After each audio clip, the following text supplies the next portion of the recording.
We are back. Welcome to Mentor and Mentee Blueprint 2.0. Woohoo! Let's go, let's go. We're back. I know you guys have been waiting for when is he coming back? We are back. My name is Anthony Tuggle, and today I have the pleasure of talking to Gavin Delisser, CEO of Omni Worldwide Productions.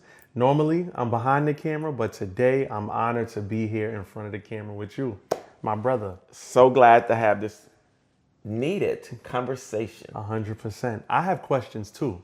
Very good. 100%, 100%. So where do you want to start? All right, so if I have the floor. You have the floor. Okay, so I know that you made a transition from being, a corporate executive for years, super established in your career, very respected guy in your field. Making that transition to the entrepreneurial side of things, it really has me thinking. Because I always wondered about the corporate side of things, but then I know the entrepreneurial side of things. I'm like, what's the difference? So how would you say corporate environment versus entrepreneurial thinking? How do they relate? How do they differ? What are the thoughts that come to mind? Probably the things that come to mind is corporate has more rules. Okay. It's a rule book. Okay. Entrepreneurial is more, you get to create the rules. You own everything. Love my corporate role. My corporate assignments actually help build who I am today as a leader. 100%. I wouldn't be able to launch my own firm if I didn't have the business experiences in various corporation settings, whether that's a Fortune 10 or a startup with the AI company, et cetera. But I would say the true difference is corporate, there are rules, there's a playbook. Entrepreneurial, there's no playbook, there's no rules, which is, if you're someone like me who have an entrepreneurial spirit, I can operate with no rules. Right. That's okay with me because I like to create anyway. I like to create my own environment, operating models. So to me, that's, even in the corporate role, I think most people would say I was very entrepreneurial. I like to do my own thing. I like to create and be innovative. And not that you're not innovative in corporate, but it's a little limited. Entrepreneurial, probably the biggest change for me was waking up the next day and realizing I have to do everything. I am the legal person, I'm supply chain, I'm finance, I'm accounting, I'm marketing. I can go on and on. I got to handle social media. Right. I got to be strategist, which I enjoy. Yeah. And then I got to run the business. Yeah. It's a lot. I always look at it like when you're employed or you have a boss, right? You might work for your boss. So whoever is your overhead in your position or your role in your company. But when you're an entrepreneur, you work for everybody. Yes, you work for everyone and you also do every job. Yes. Just to be clear. So how have you been? I almost felt like I did every job in corporate too, but that's okay. Right. I got a chance to do. Now I'm really doing every job, which I'm excited about though. I get a chance to give back and bet on, as I keep saying, for 2026, it's all about betting on me. So I get to take all the great things I was able to do and lesson learns in corporate and do it now. And do it for other companies and other industries and other people. And it's just...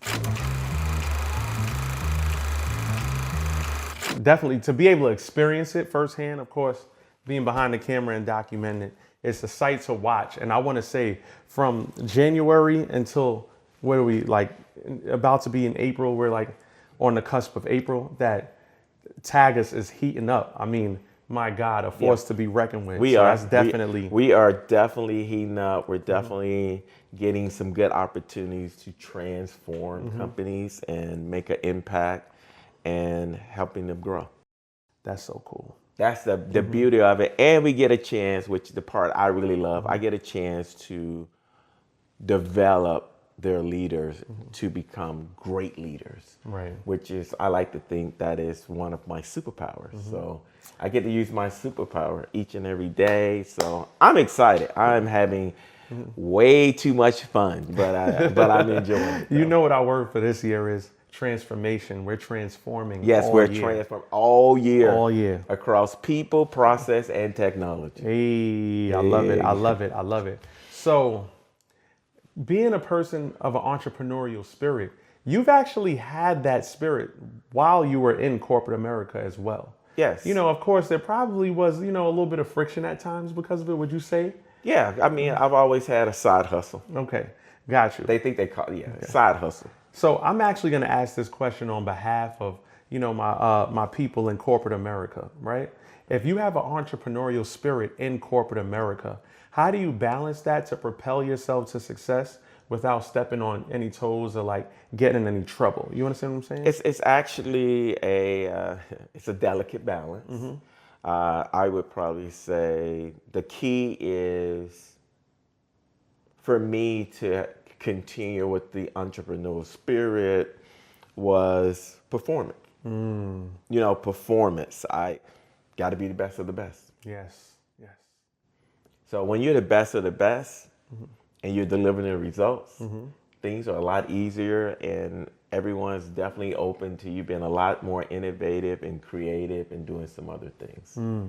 But it all starts with performance.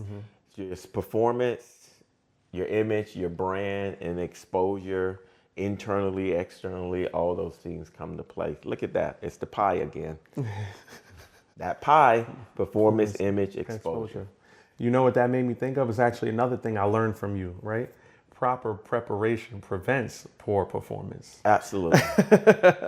As we used to say in Tuggle Nation, we don't have to get ready because we what? We stay ready. We stay ready. Look, and I wake up like that. We stay ready.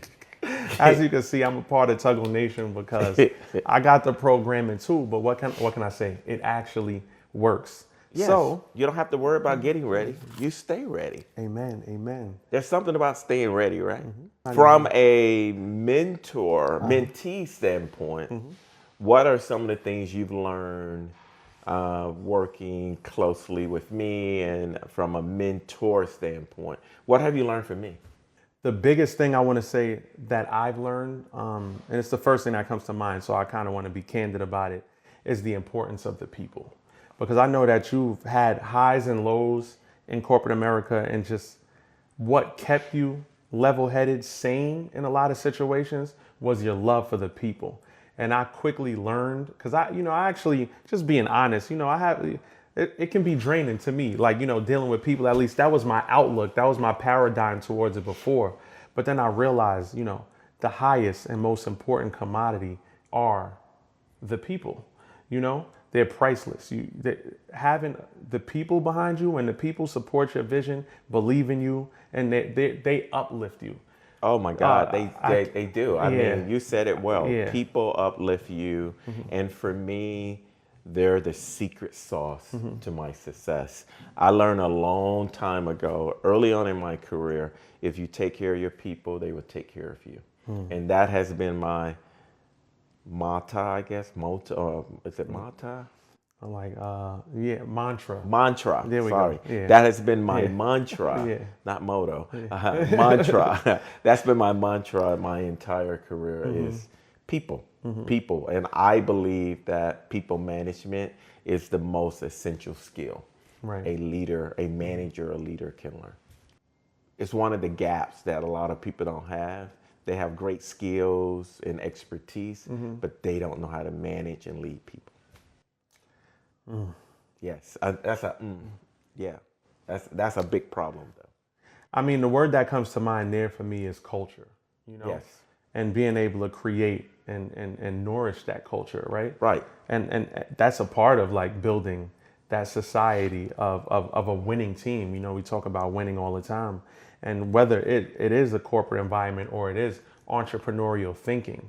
Creating the right culture applies to all. I need to create a right culture even in running my own firm versus, being inside a Fortune 500. So regardless of whether you're a large company, large enterprise company, small business, entrepreneur, doesn't matter. You still need to create the culture where people feel like I can make a difference. I come to work for a reason. Because remember, we have to remember this, that people spend most of their time at work versus their families and friends. So why not, when they come to work, we make it a great environment, an environment where they wake up and say, I can't wait to walk into the office, see my peers, see my colleagues. We're going to do some amazing things. We're going to change people's lives each and every day. That is what I wake up for. That's why I'm so passionate about people, because with people, you can do some amazing things. And I was fortunate enough to run an organization at AT&T. We called ourselves Tuggle Nation, and we were able to do some amazing things because we had the right culture, we had the right level of communication. We knew at the end of the day, it was about us making a difference, us as a team. Got you. So universally, you would say, on both sides of the spectrum, that unity, that teamwork. Yeah, that teamwork is so important. As I like to say, I never met a person who doesn't want to be part of a winning team. Right. I'm telling you, something about being part of a winning team, that changes everything. Changes your perspective. You be like, yes. And it can be done. It's not like one of those like lofty goals. It can be done and attained. It does require a lot of work, a lot of communication, but it can be done, and it's worth it. Got you. It's the message out. It is so worth it. Oh my God. Just experiencing a winning team, teamwork, people coming together, one cause, making a difference, changing people's lives, winning. Oh my God. Yes. I love it. I'm excited. I'm ready to jump out my chair now. I'm ready to go. So you mentioned communication. Communication is important because I would imagine when you're underneath like a corporate umbrella, that your communication may differ from when you have complete control over what it is that you're doing, right? Not necessarily. I think my communication needs to be the same. It needs to be thorough. Need to explain the why we're doing it, how it impacts people. You know, what changes we're about to undergo. I don't think it changes communication-wise. Okay. Communication, I would challenge you to say that you got to be thorough, you got to be clear, you got to have alignment, and communicate. Gotcha. Your strategy to ensure that everyone's on board. They know how they fit in the strategy and in the playbook is so important. So communication is important regardless of whether you're in corporate or entrepreneurial. Communication. Well, I want to clarify. So when I was speaking on the actual communication, because you're 100% correct. I totally agree with you. I was thinking like in terms of the vision of this company versus maybe the vision of like Tagless Worldwide, right? So like the vision's different. Yeah. But the vision, how you communicate the vision. Okay. So on a foundational level, communication is consistent. Communication is table stakes. Right.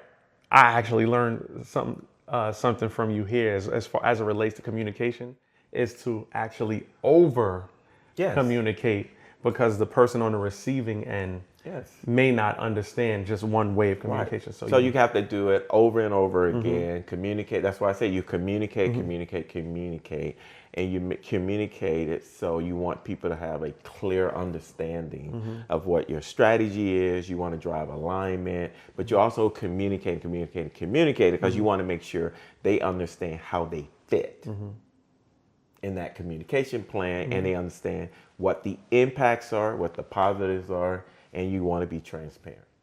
Got it.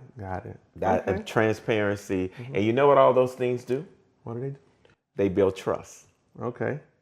They build trust. And trust is one of those critical tenets in building the right culture. Okay. Trust. People got to trust you. Right. But you got to earn that trust. You got to build that trust. But part of that is how you communicate. Okay. It's safe to say that, and correct me if I'm wrong, that this is actually not your first entrepreneurial rodeo. No. I've done some things in the past. I mean, I've done keynote speaking. I've done some consulting work behind the scenes as a side hustle. I've worked with different organizations. I like to also think I'm heavily engaged in the community. So I've done a lot of boards and nonprofits. So those things allowed me to kind of be in my entrepreneurial bag or whatever. So, am I tripping, or did you own a barbershop back in the day? I did early on. Not a lot of people know this, but early on in my career, I think I was in my 20s. I did own a barbershop and a hair salon. It was cool. It was 20 stations. It was 10 barbers and 10 hairstylists. So that was I tell you, talking about a journey. Yeah. That was like, yeah. I didn't wake up saying I want to own a barbershop. It just kind of fell in my lap. One of my best friends at the time was running one, and he happened to couldn't run it anymore and asked me to take it over for a period of time, and I did so. And we ran it, and I grew it, and I did what Tuggle, what I normally do. We grew. Gotcha. And we turned it into something really, really great. It's safe to say you left it in a better situation than when you got it. Yes, when I handed it back to him, he was set up. That is fire. That is fire. If he followed, look, what was this thing? If he followed the blueprint. If he had, you laid the groundwork. You could point him to the water. I can, but if they don't follow the blueprint, that is not my fault. Right. That's lit. Especially if that was in the 90s. This is before appointments. Nowadays it was. I think we had appointments, but because look, the barbershop back in the day before. Oh yeah, you wait in line. Yeah, you waiting. You in the barbershop for You're a little bit. Now I get to text my barber. We go online. I go digital, set up the appointment. It's fancy now, but back in the day, we waited.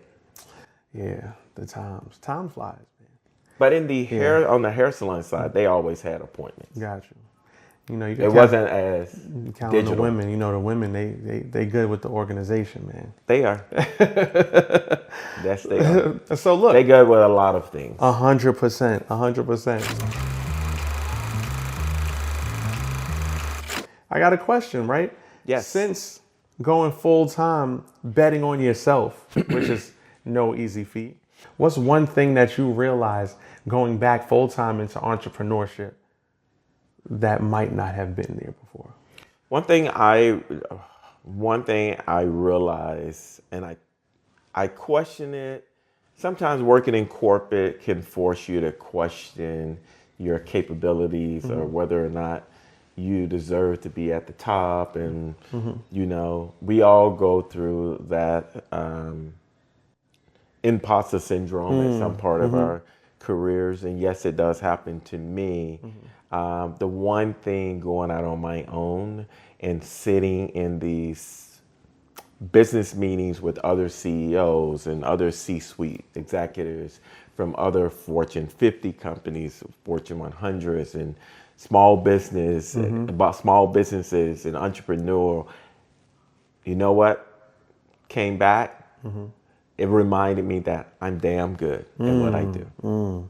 And I deserve to be here. Okay. I deserve to continue to lead. I deserve to have a seat at the table. I'm adding value. I'm changing their business models. So, yes, if I had one thing that's like, wow, was you are bad. Okay. You are good. Okay. I'm glad you placing the bet on you. Got you. Sometimes we need that. Yeah. And the one thing that I've learned early on from Ralph Della Vega, those who know Ralph, he was the CEO of AT&T Mobility. I think he ran AT&T, CEO of AT&T Business as well, but he was known in AT&T mobility. Ralph shared with me early on probably the best advice I could have received. What's that? Do not allow anyone to place limitations on your capabilities. Okay. And that has stuck with me for 20 plus years.